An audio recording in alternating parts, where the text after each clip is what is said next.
வேத பயணத்தில் இன்று நான் பார்க்க போவது சந்தோஷம் மகிழ்ச்சி. 51ஆம் சங்கீதம் 8ஆம் வசனம். நான் சந்தோஷமும் மகிழ்ச்சியும் கேட்கும்படி செய்யும்.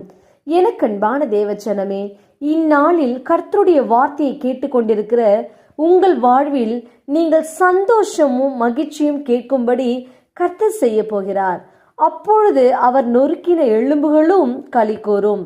ஆம், உங்களுடைய பாவ சாபம் அக்கிரமத்தினால் நீங்கள் தேவனை விட்டு சற்று விலகி போய் பாவத்தில் சிக்கி உங்கள் சந்தோஷத்தையும் மகிழ்ச்சியையும் இழந்திருப்பீர்கள் என்றால், கர்த்தர் உங்கள் எல்லா பாவங்களையும் மன்னித்து உங்களுக்கு நன்மை செய்ய வல்லவராய் இருக்கிறார்.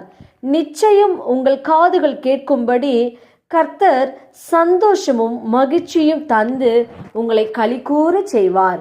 நாம் ஜெபிப்போம். அன்பின் பிதாவை, கேட்ட வார்த்தையின்படியே நீர் எங்களுக்கு செய்ய கிருபைக்காய் ஸ்தோத்திரம். இயேசுவின் நாமத்தில் ஆமேன். கர்த்தர் தாமே இந்த வார்த்தைகளை கொண்டு உங்களை ஆசீர்வதிப்பாராக. ஆமேன்.